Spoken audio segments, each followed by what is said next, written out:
Good evening, fam. Thanks for coming.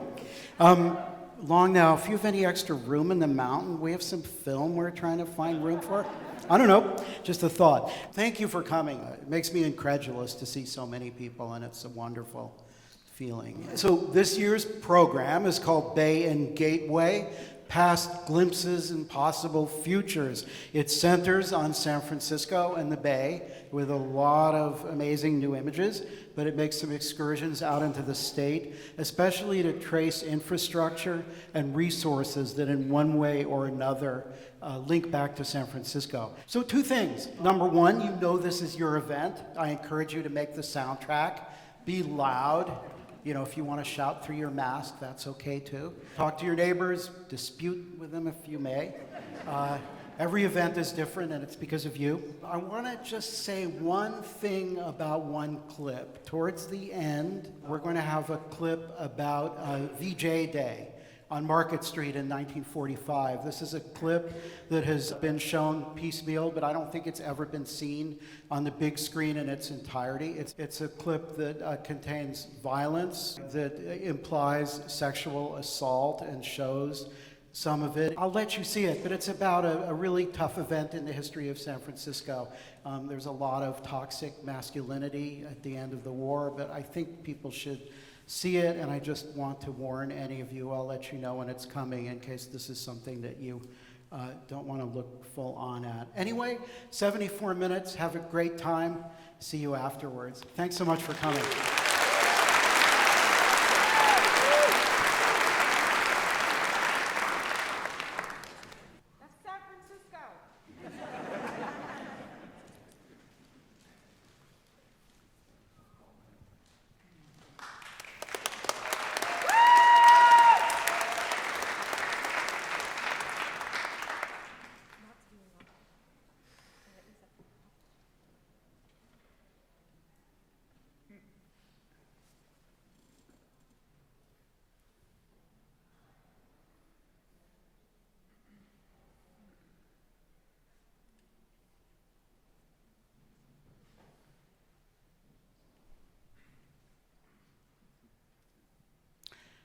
Brian Boyce, the maker of this wonderful little trailer.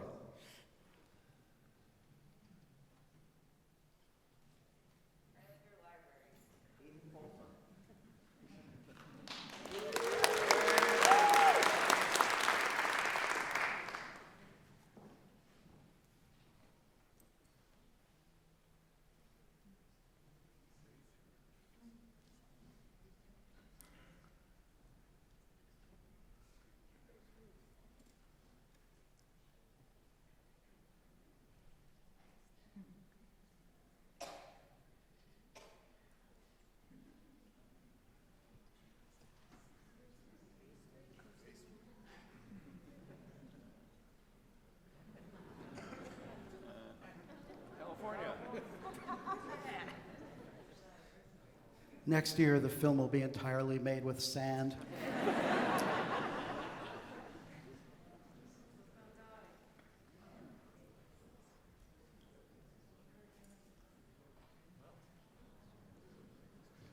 Somewhere down south.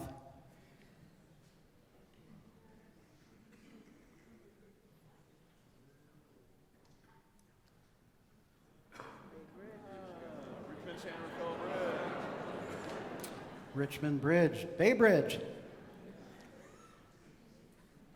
No zipper. The fabulous cantilever span that never got any justice or love.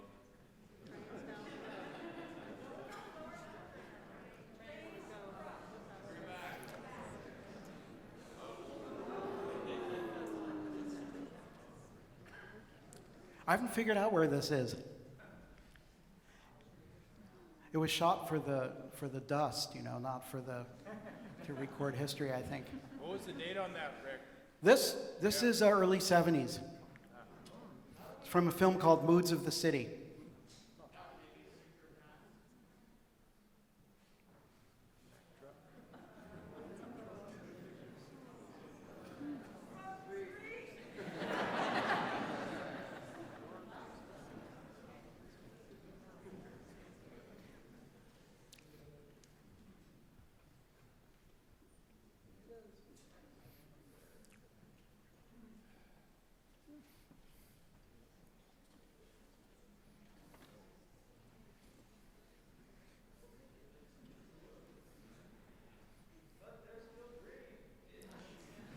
from footage shot by the State Department of Education in the 70s. Central Valley. And this is about 1947-ish, 49-ish. Fitzhugh Building. St. Francis.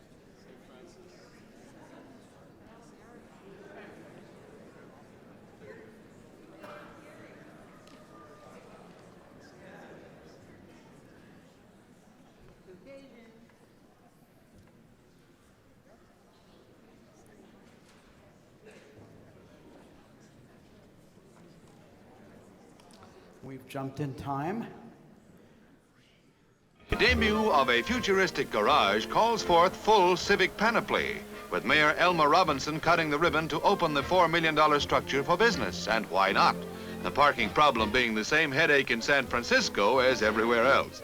A giant garage with a capacity of 1,200 cars fills a crying need. It's a sort of motorist's maze. You park yourself, just spiraling along the in-ramp, up and up and up, until you reach an open level. And there you are. Another ramp makes exit just as easy. Simple as can be.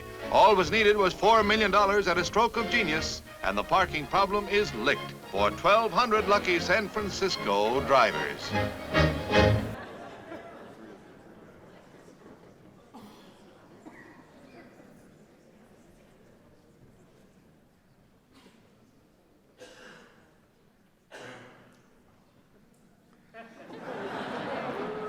Participatory tourism.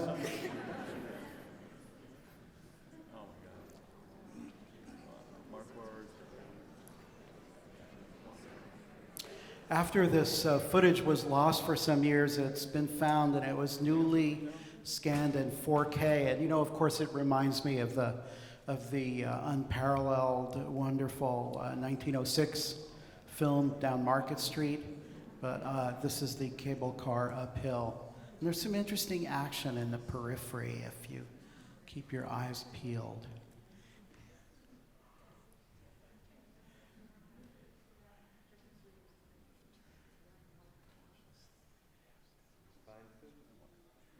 The former SF State Extension.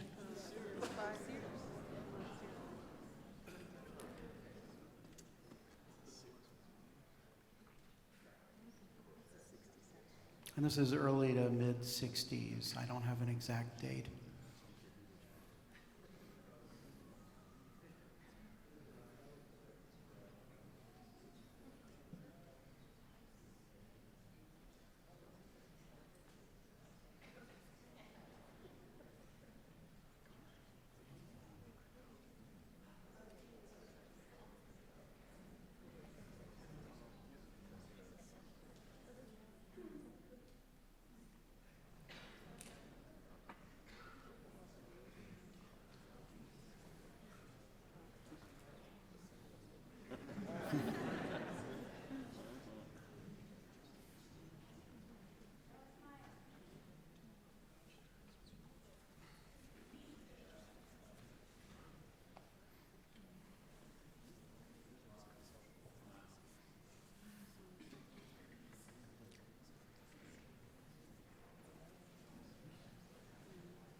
Is it just me, or does it seem like there's a lot more red in the city in those days?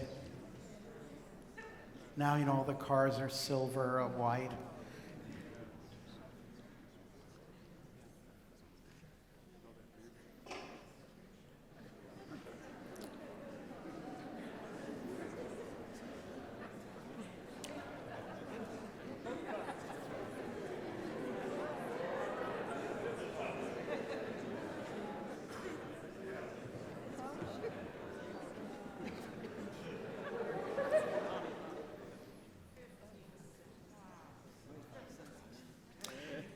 In part, this film is a bit of a tribute to the amateur cinema clubs of San Francisco. We'll be seeing a lot more of them as time goes on. This is from a film made about the Salvation Army's work, and this is south of Market, the area 3rd and Howard, 4th and Howard, which few people remember was a Greek neighborhood as well as a neighborhood frequented by older people, pensioners, people who might be experiencing addiction in one form or another, people who were part of a casual workforce, working class people, couldn't afford other neighborhoods, but it was a living neighborhood and destroyed, of course, by redevelopment.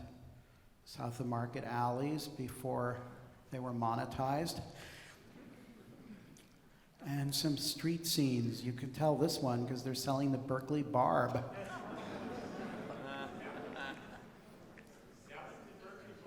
Late 60s. What was the Berkeley Barb? That was a radical underground newspaper coming out of Berkeley. There was also the Tribe. But Berkeley Barb was kind of a signal of a certain kind of political stand, which in a lot of ways doesn't really exist in the same way anymore.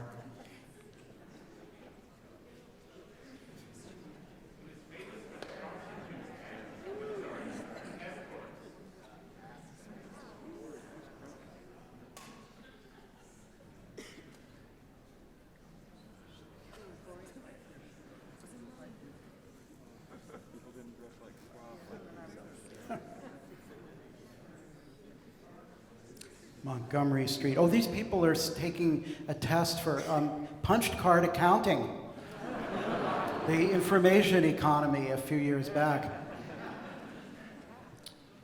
And during the 1964 Republican convention, Goldwater was nominated here in San Francisco, and the civil rights movement made their position very, very clear.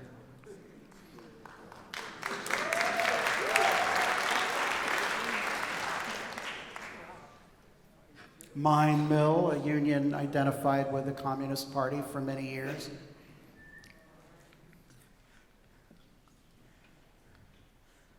Another left-wing union that was closed down, and of course the ILWU kept the tradition of labor solidarity alive for years.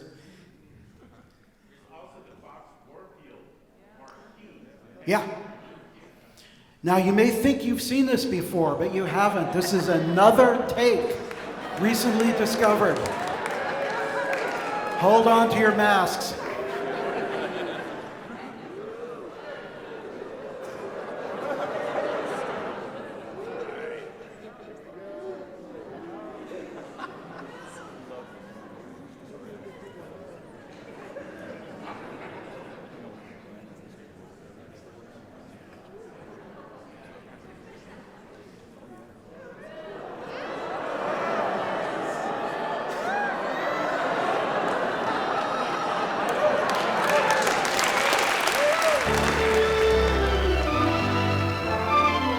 Grim echoes of 1906 as fire apparatus races through San Francisco streets and debris litters the sidewalks.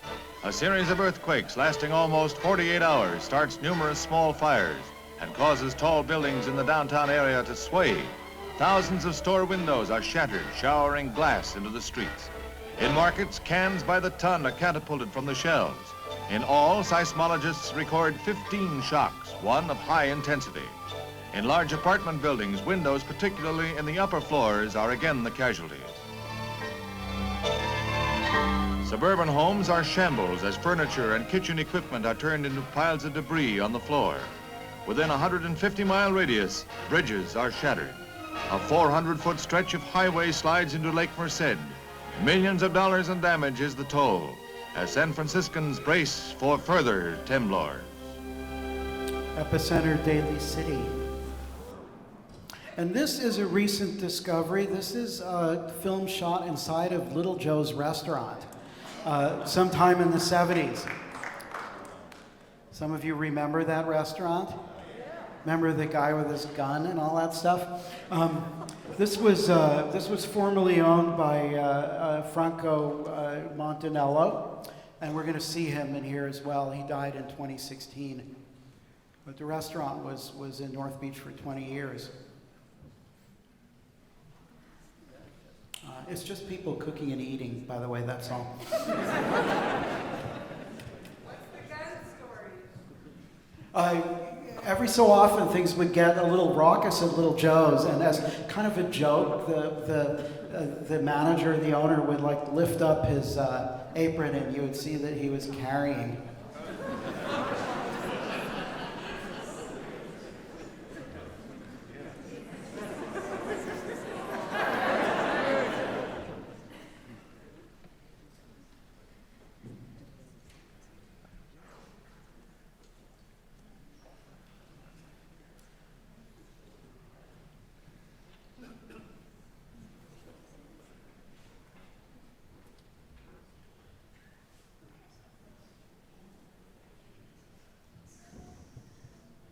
And you know, the whole thing about this restaurant, right, is observation. You watch them cooking, you watch other people eating as you wait behind them, and we're watching all of them.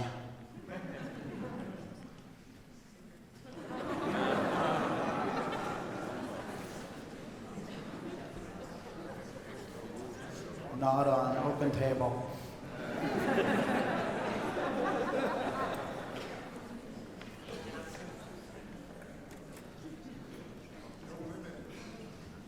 There's just a few. That's Frank.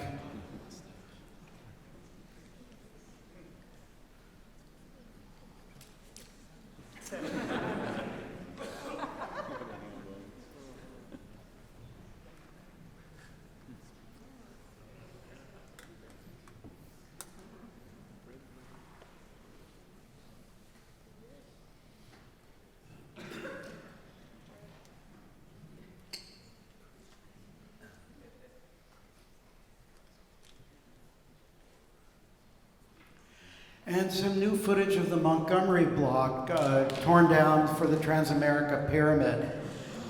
This was small businesses and import stores and a lot of artist studios. This was a key epicenter of San Francisco art in the 30s, 40s, 50s, maybe even later. India imports. For a parking garage. No, it was a parking garage for 10 years. Uh-huh. But then it was just a circus parking lot for like 10 years. Thank you.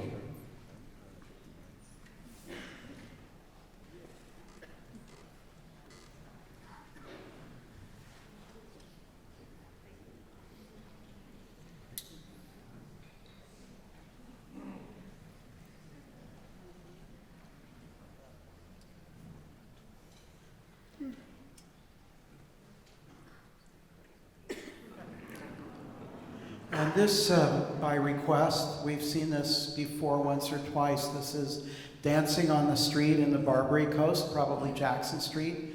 There's been some people who've attempted to identify some of these dancers because they're known in the world of showbiz, but I don't think that that's conclusive yet.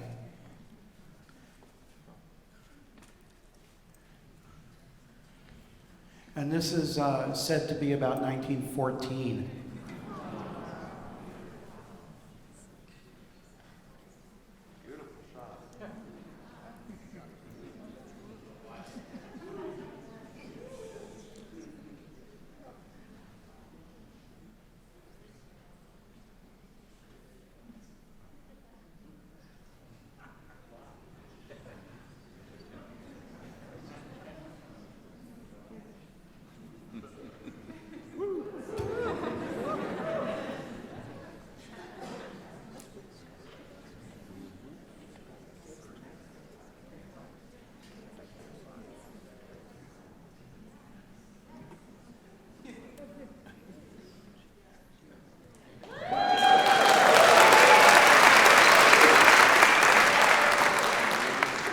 And a little later, this is Purcell's on Pacific Street, a black and tan club founded by Lou Parcell and Sam King, who had been Pullman porters. This was a taxi dance club. You'd pay a token to dance with somebody.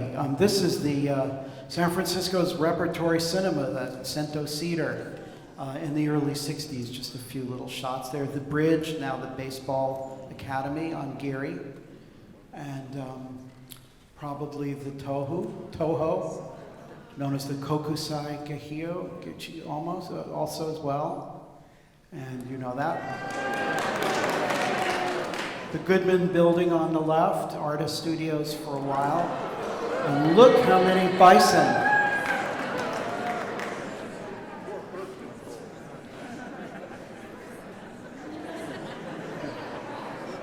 The Lonely Bull. And a church picnic. This is Stowe Lake. I wish they put these back in service.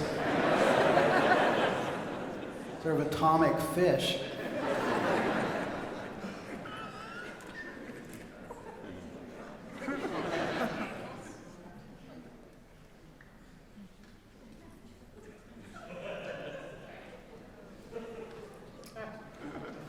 Much wider range of watercraft then than now.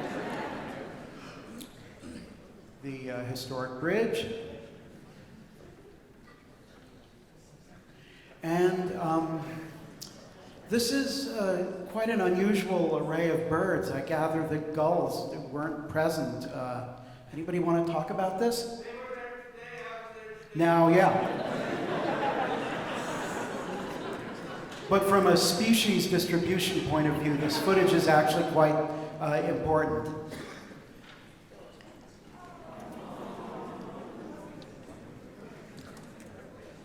We recently discovered this film was made in 1947. The house still looks much the same.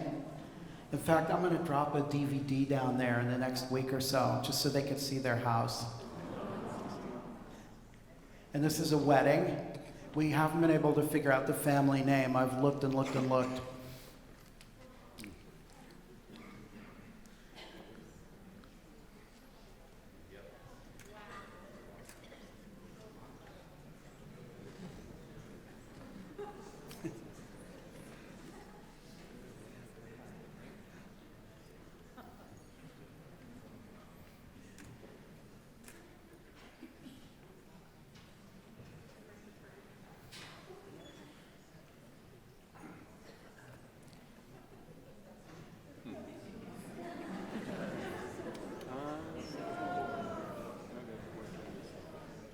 This is for the San Francisco neon people, if you're here.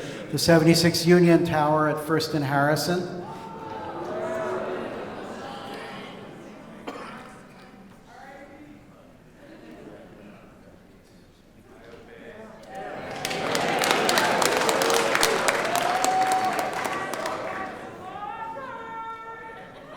Seventh and Market.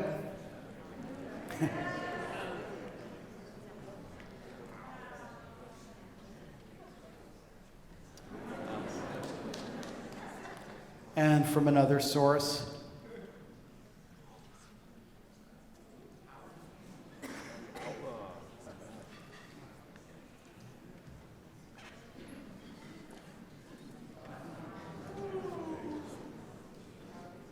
All right, whoever can guess this first. Yes, what day is it? Good guess, but you can't guess what's going to happen.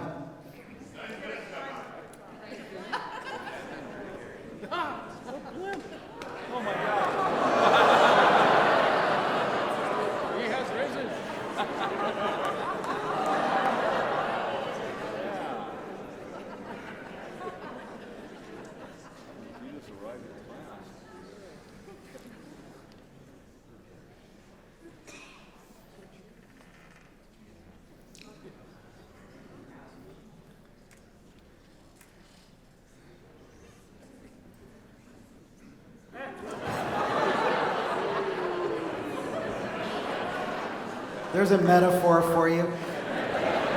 This was the relatively short-lived seaplane ferry. You can see why.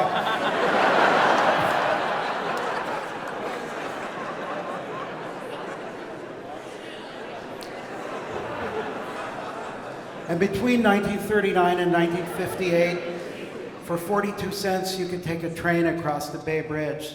And here is the journey on the late lamented key system.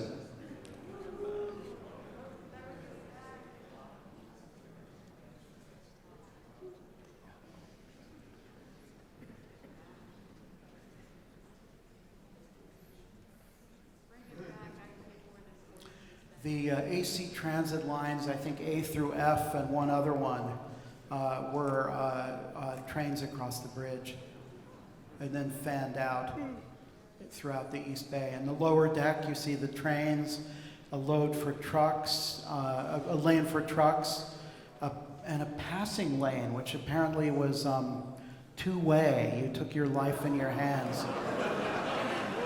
The World's Fair, of course, 1939.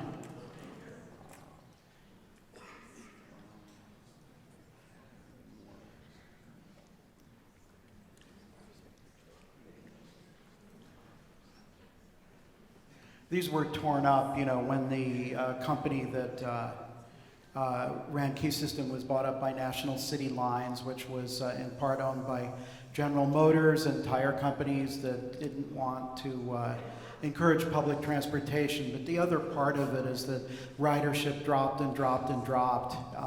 By the end, it was $5 million a year, which wasn't enough to sustain this, and it didn't have a subsidy. So we're coming into the building that I'm not nostalgic, but I do miss the Transbay Terminal in some ways.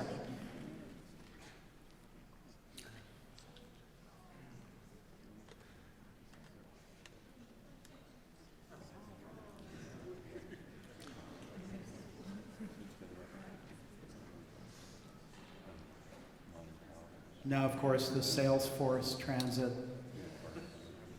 Terminal. And yeah, first in Mission.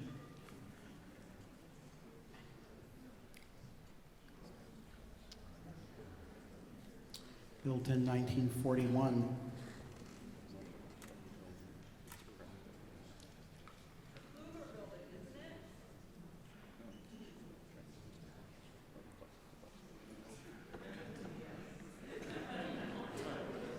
This is a new high-resolution scan of a newsreel that was probably shot by the veteran camera person Frank Vale. This is around Oxford Street in Berkeley, near Oxford and Hearst. And it was a real major fire. What always hits me about this is sort of, it's a bit carnivalesque as well. 1923.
And there's somebody waiting for the train in Berkeley, and in a minute, this is the inside of the Key System train just before they close down. I repeated it because it's a really rare image. You could look right out front.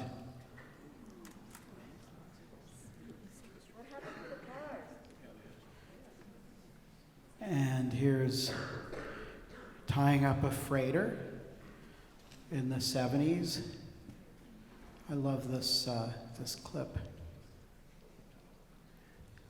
Port of Oakland.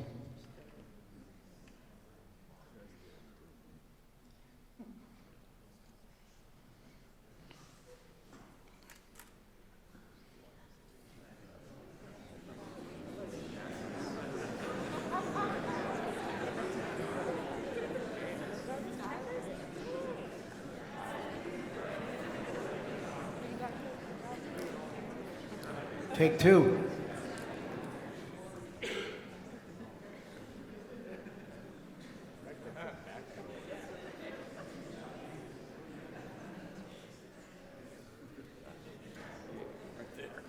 Yeah, I was gonna say.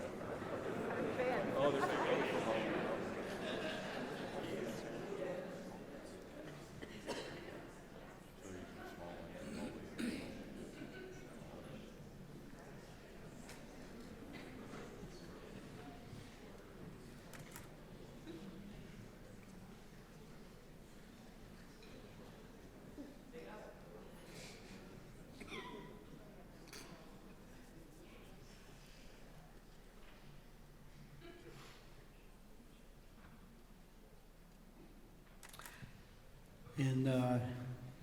In downtown, east side of downtown in Oakland, the beautiful Time Gasoline.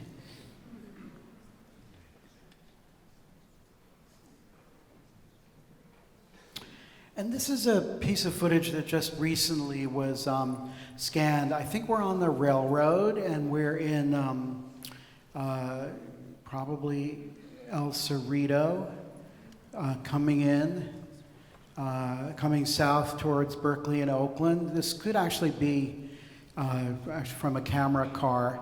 It's sometime in the 30s or 40s. I haven't done my research on it yet, but it's those East Bay Hills when they're still kind of almost semi-rural.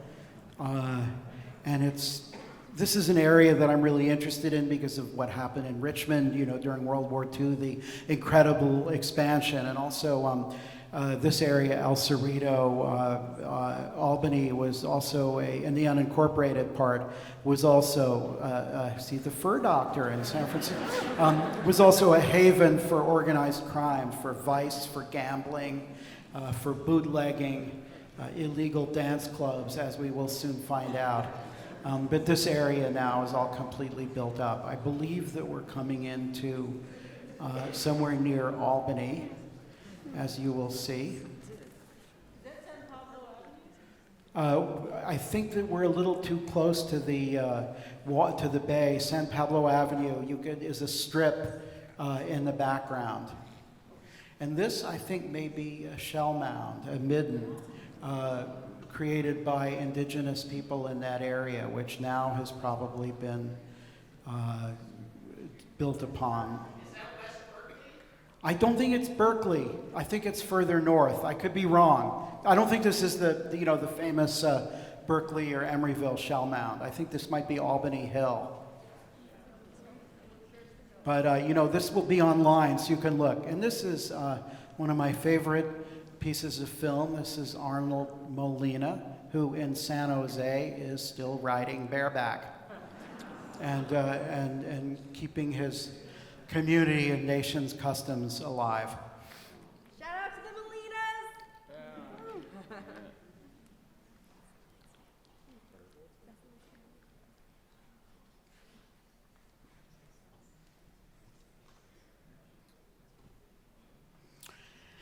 And this is Rancho San Pablo. This is a nightclub and casino in El Cerrito. It's built in the Castro adobe, which was built by indigenous labor in the 1830s. The Castros had a Mexican land grant, 19,000 acres. In the 30s, El Cerrito became a place for a dog racing track, gamblers. There was money from the track, and then a racketeer named Big Bill Petchard took the Castro adobe and opened up a nightclub called Rancho San Pablo right after Prohibition, with card tables, roulette, slot machines, and big name entertainers.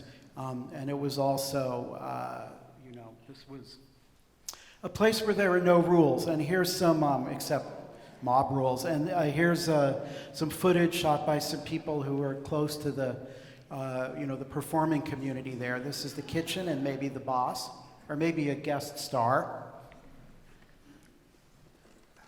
And this is all about 1938 to 1940. After World War II, there was the Good Government League that some citizens formed, and they kicked gambling out except for the card rooms. further up in San Pablo, and then the dog racing track was demolished for a drive-in movie, and then this building was destroyed in an arson fire. Right after preservationists had tried to save it, it suddenly burned up. And it is now El Cerrito Plaza.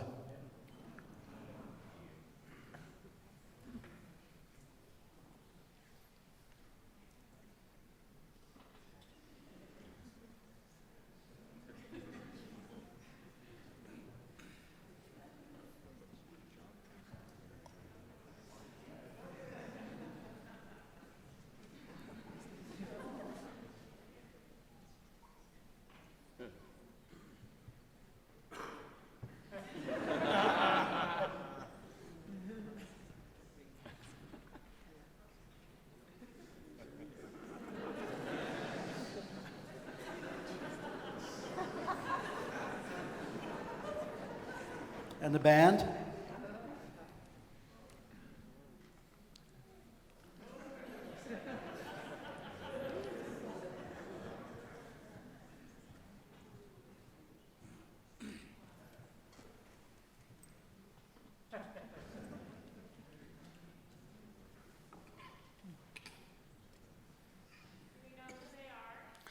We don't, but I'm sure there's people in the area who could identify everybody.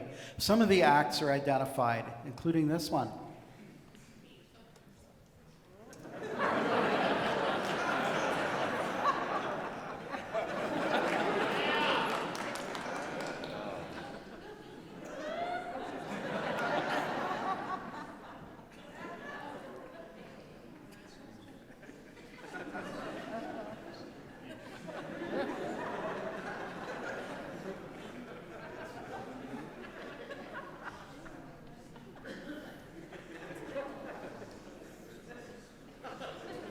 It looked like swear words to me.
Now, for the first time ever on the big screen, the Oakland Dog Training Club.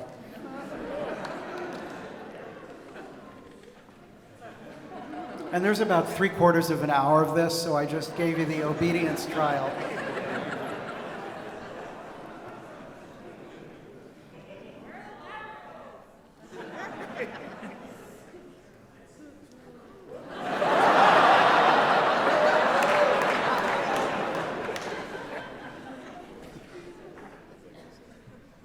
Most of them did pretty well.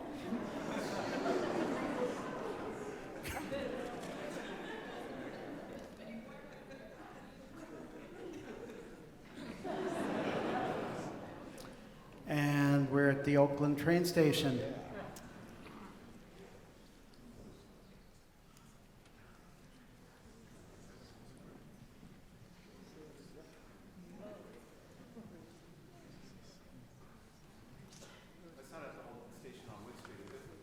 I believe it is, 16th and Wood. And looks like we're in the area of Altamont Pass. Vistador. What's the line called?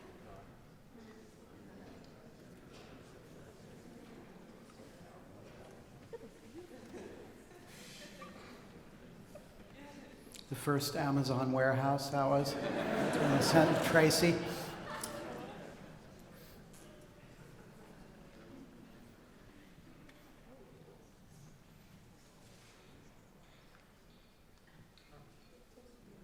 And my geography's off here, but this is Modesto on a rainy day in 1952.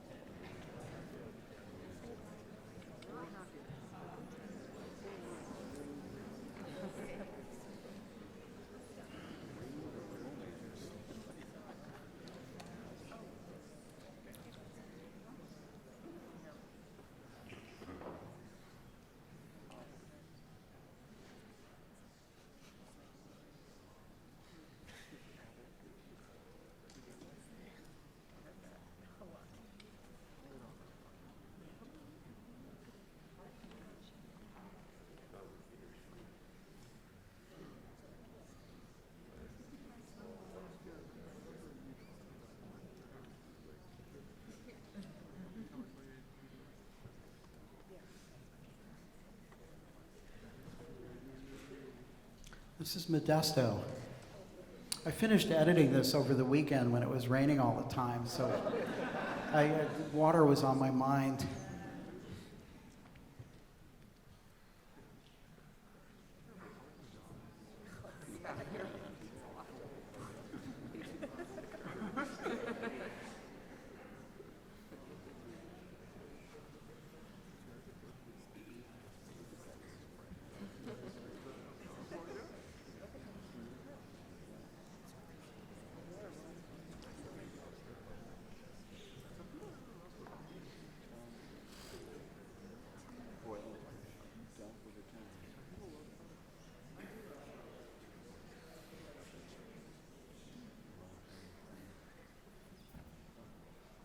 You wonder when you look through home movies a lot, as we do, why people shoot what they shoot. What's the motivation for each shot? And this film is really puts that in the idea in the foreground.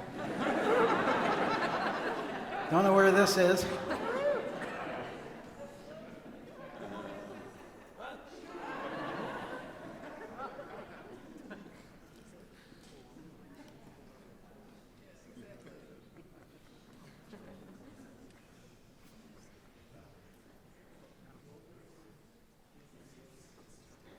Mom.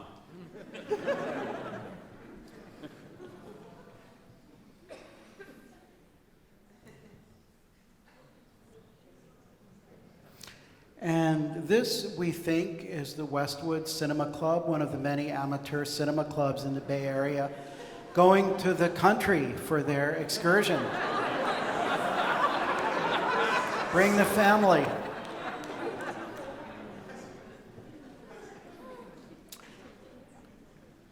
And, you know, it's kind of fun. I don't want to be a sorehead here. I think they're kind of reenacting some of the, well, drinking gasoline. Reenacting some of their favorite settler customs. But they're making a movie on the fly.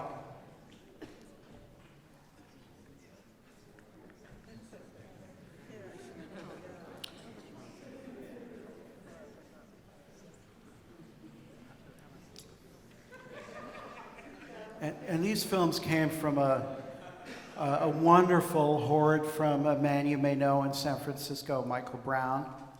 I know lives across the street from one of you, who gave us some just incredible stuff for this year.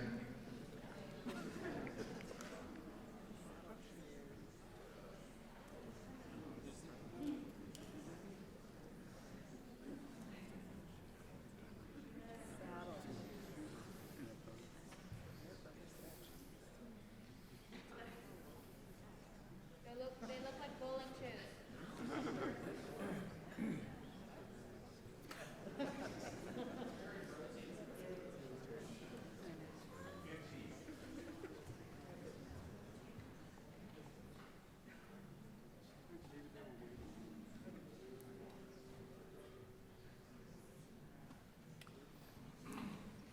You see this. You see some of the hallmarks of amateur cinema, which is trying to tell a story. You know, cutting between close-ups and long shots, and finding these moments. And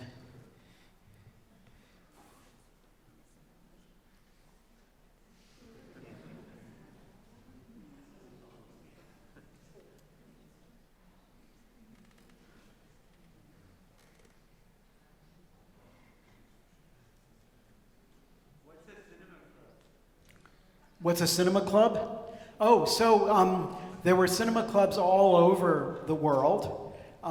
They tended to get together to look at each other's movies, to sort of have an ethic of quality, an ethic of sort of professionalism within the amateur space.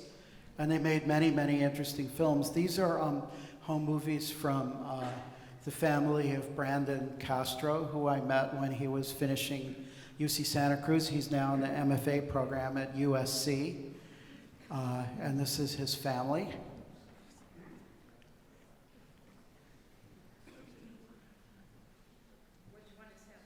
He's not born yet. These are the 60s, and we scanned his films for him. I mean, he was born in the very late, 1999, perhaps 1998.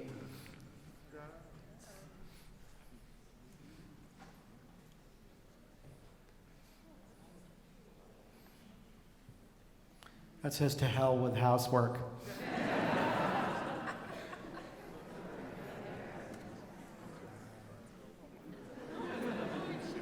Right, and this is sort of Thanksgiving out of bounds.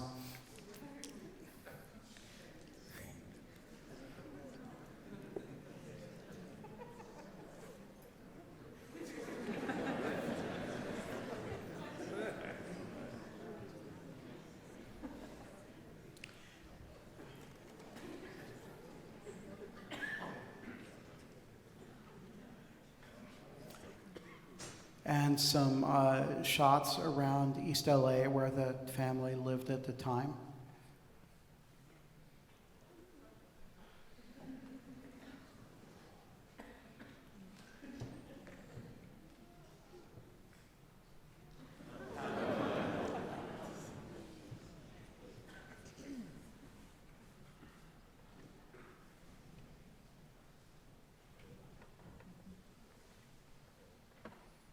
And we think this may be the beginning or the end of some kind of a march. It's not really clear. It may just be people hanging out.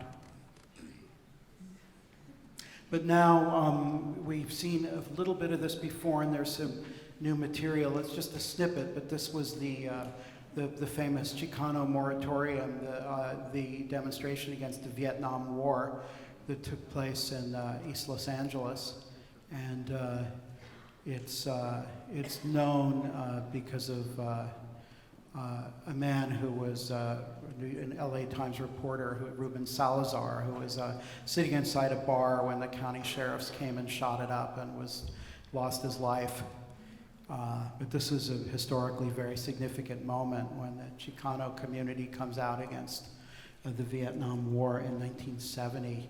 Mr. Castro became an educator and a politician after being in the Brown Berets, which there's a Brown Beret member right there, not unlike the Black Panther Party. This is a clip. We don't know who this family is. It's the late 40s. They're in the process of building a house on the east side of LA, and this is mother taking the kids out with the snow-covered mountains in the background, and they're looking over the city of Los Angeles.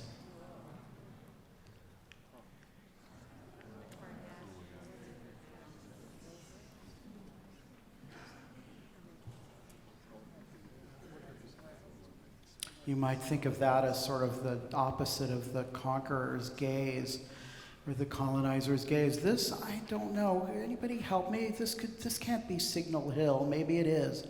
But there's an oil fire by night, and somebody shoots the oil fire because, of course, it's really dramatic. Could be in Torrance.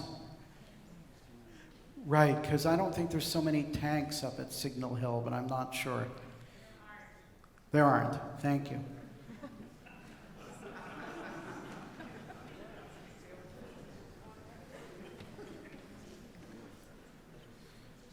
and then the morning after. What date is this?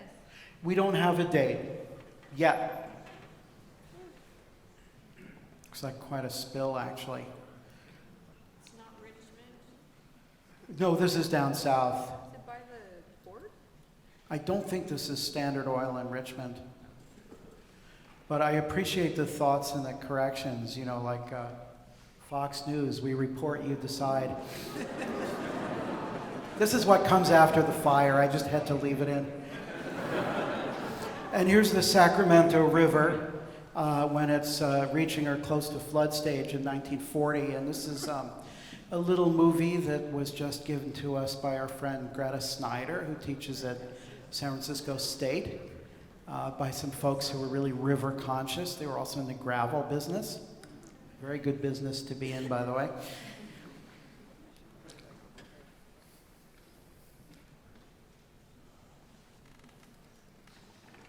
And there's sort of a narrative here. He rescues that, but somebody threw it in.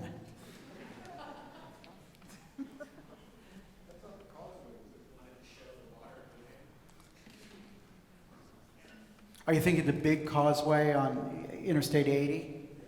I don't think it's quite as close to the city.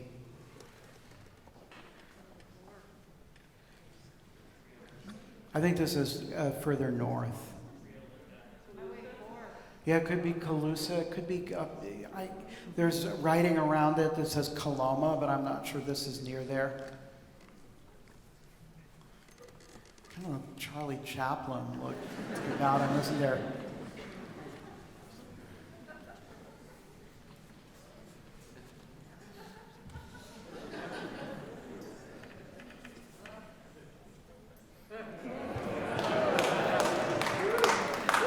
DDT.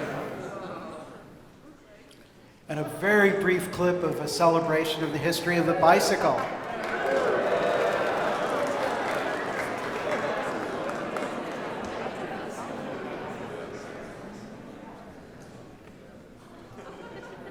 And this is Seal Stadium.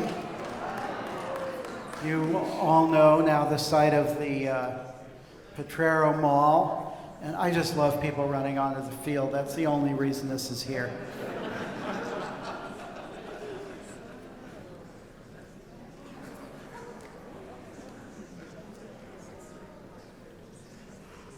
Let's take a moment to solemnly remember the Double Play Bar.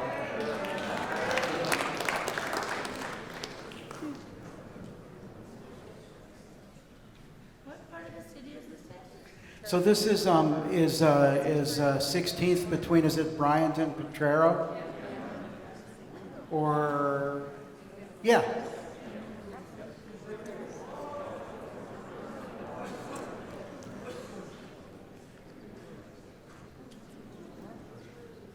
Little beauty shot. The dam.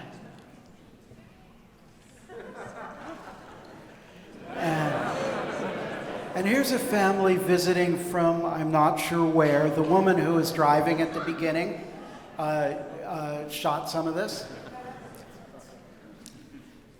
This is, you know, the 3 years after the Summer of Love, and it sort of shows.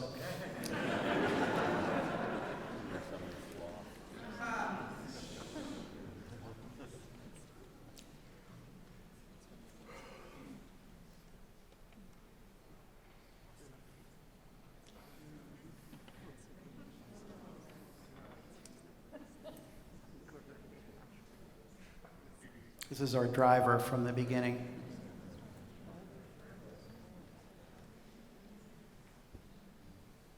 And presumably her partner is up to something.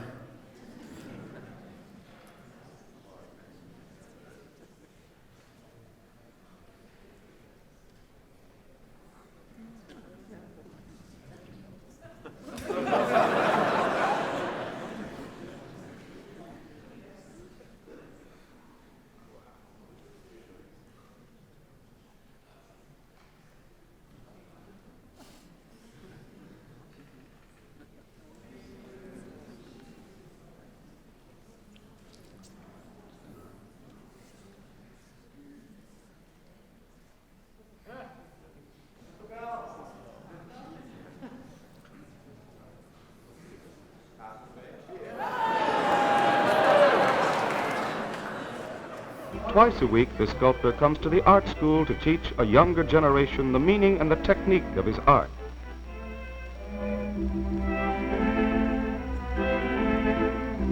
Sprawling down one of the slopes of Russian Hill with spacious studios and gardens, the California School of Fine Arts is the second oldest art school in America. The very atmosphere of its location, overlooking the Latin Quarter and the Bay, is inspiring to young people in their study of the arts.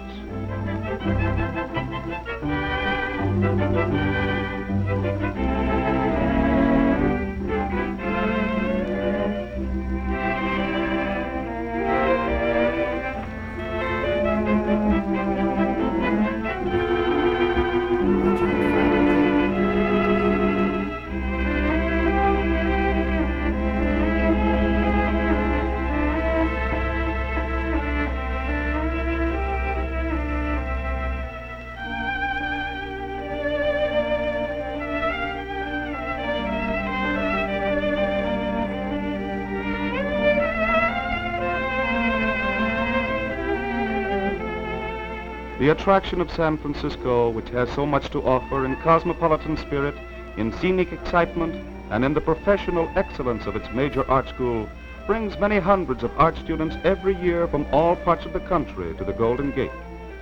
Every branch of art is taught at the California School of Fine Arts. Figure painting and ceramics, fashion illustration and life drawing, interior decoration and lithography, sculpture and advertising art, metalwork and camouflage.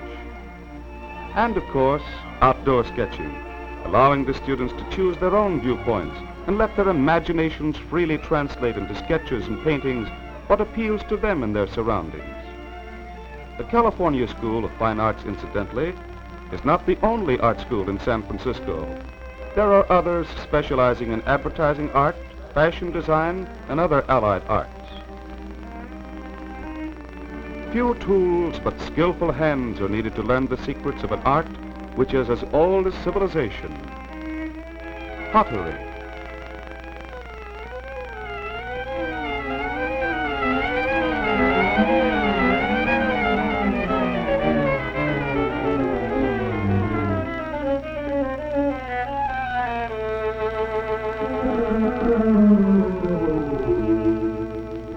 Helpful, reasonably priced food is served at the cafeteria, where scholarship students help behind the counter.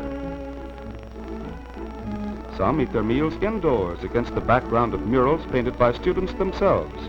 Others take their trays to the sunlit patio.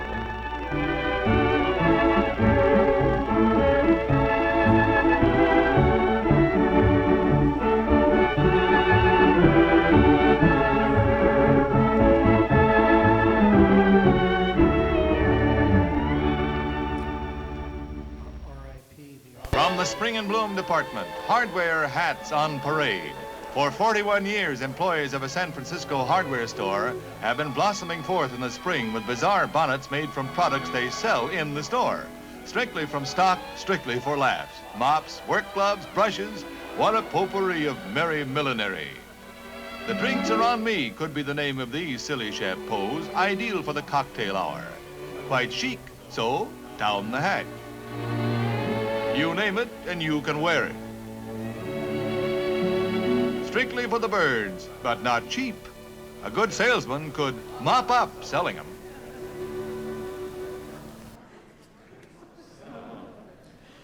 And you all know when you get off the Central Freeway at Octavia, you pass the First Baptist Church. These are our home movies of parishioners and shot outside Market, Waller, and Octavia, starting really in the early 50s through the 60s. And take a look at the people, but also at the environment. This is Old Market Street. Yes, exactly. And a diner nearby.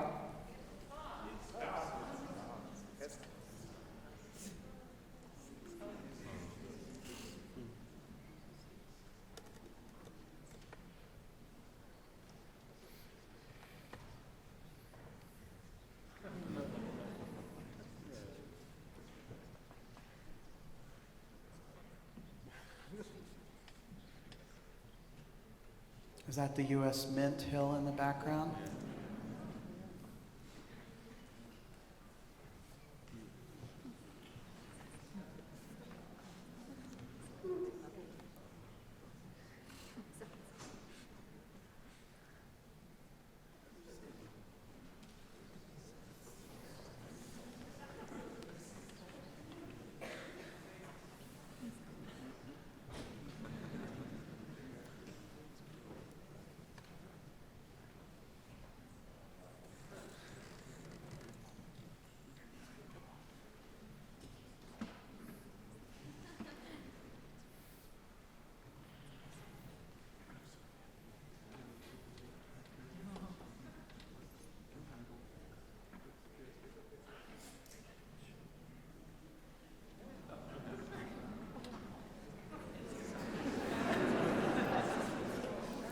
brief glimpse of 24th Street.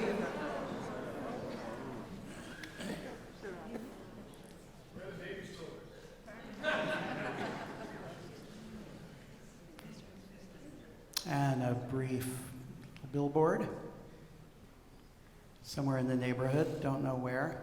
And this is the Malcolm X Festival, which it's not quite the same as the festival that still continues in East Oakland. This is in Berkeley.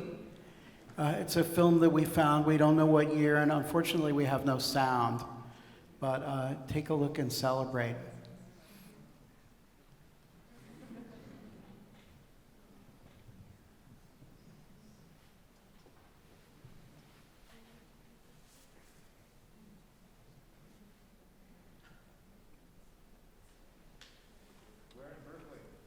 So it was various places, and I can't specifically call this out. I know that the first festival was in 1970, and they were annually up at least through 75 and probably afterwards. Just discovered this and just started to do some research. And there's the Jihad News Collective shooting some video.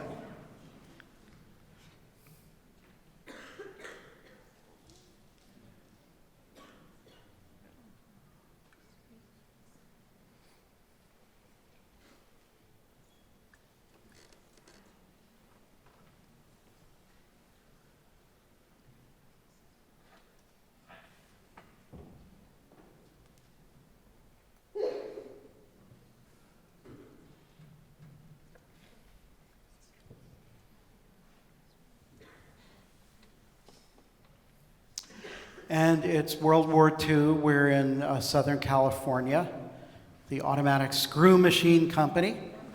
And this is just some really gorgeous footage of women workers doing light manufacturing. Checking with a tool that these are meat tolerances. The whole film is about accuracy, making good parts for the Navy.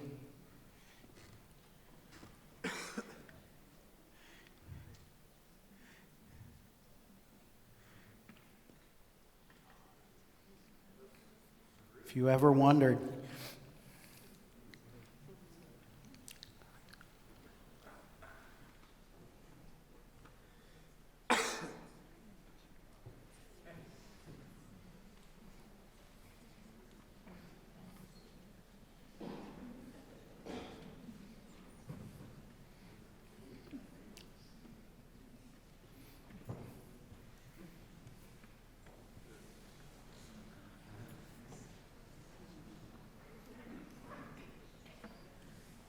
so the sequence that follows shortly is the sequence that I mentioned to you of the VJ Day riots in San Francisco on August 14 and 15 in 1945. 90% of the rioters were young enlistees in the Navy who'd never been overseas. In 2 days, 13 people were dead. Over 1,000 people were injured. At least 6 survivors of rape were treated at Central Emergency Hospital. There were many more who never, I think, came forward. No one was ever charged. No one was punished. The city swept this under the rug. To me, it raises all kinds of interesting questions about sort of victory in a war and, what that all means. But I'm just letting you know in case any of you happen to find this disturbing. It's a tremendously interesting piece of footage, and it follows shortly.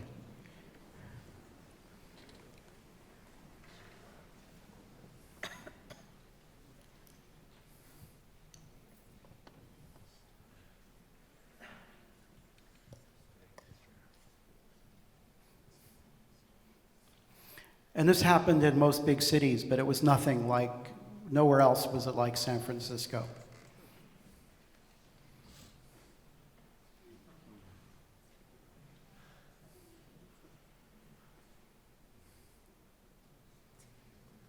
Are they celebrating That's correct. It's right after the Japanese surrendered.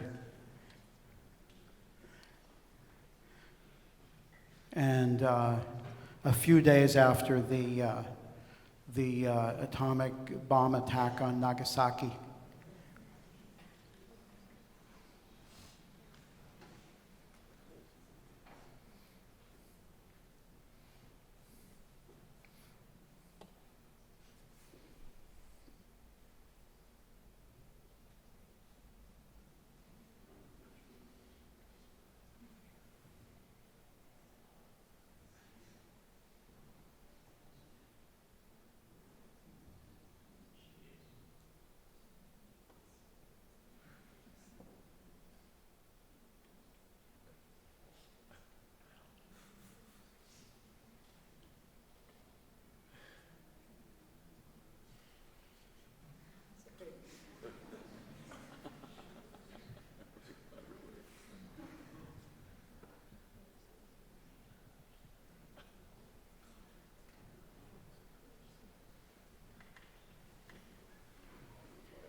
The old newsreel theater.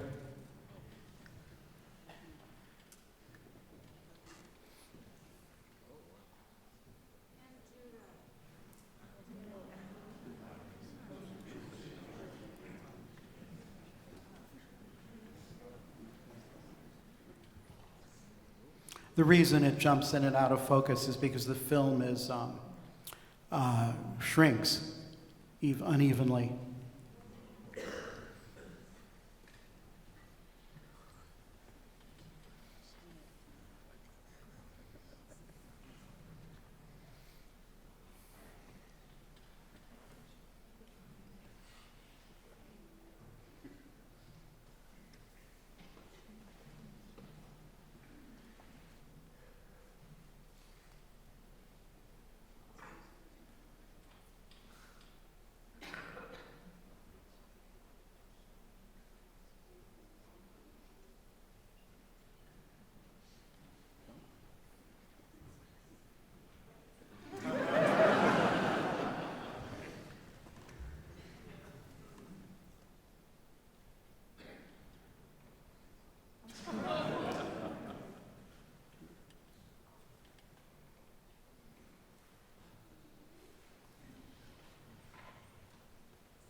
People were run over, people had bottles thrown at them, people fell off of streetcars and out of windows.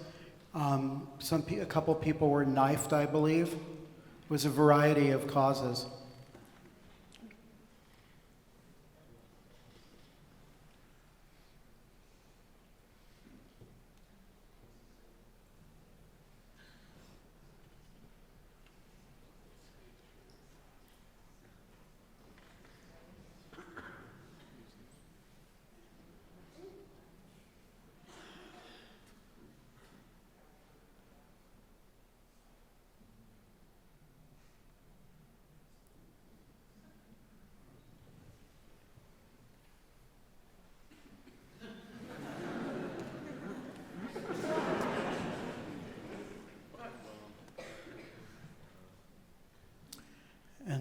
Now for something considerably more life-affirming.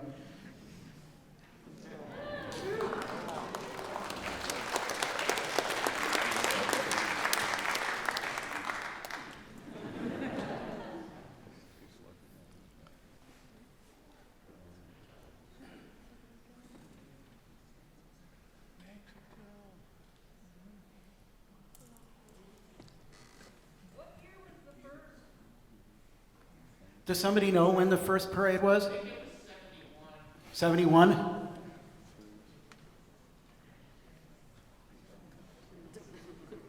Right, this was not even on Market Street yet. I think it's O'Farrell, is it?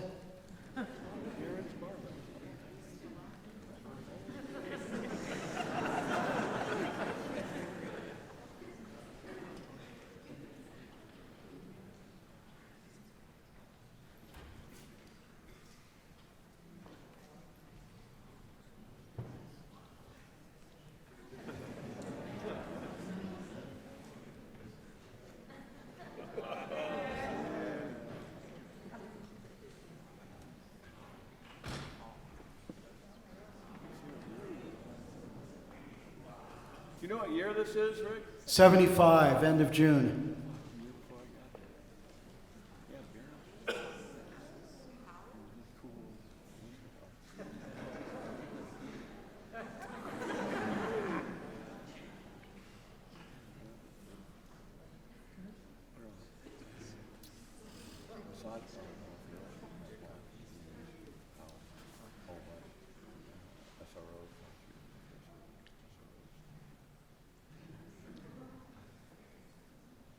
And the rally at City Hall afterwards.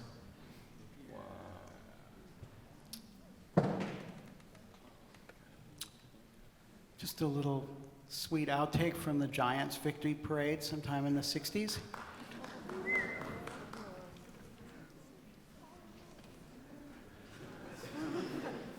And this brings us to an enigmatic end, because this series never really ends. Out in the sunset somewhere.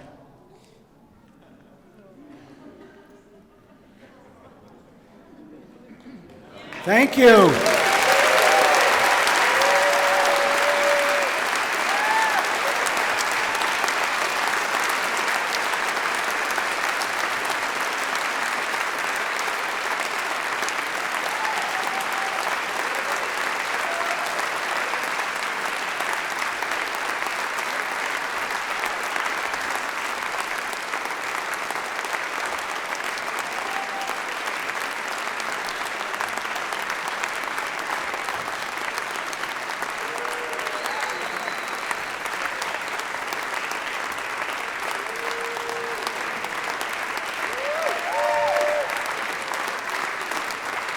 Thanks to all of you, and thanks to them.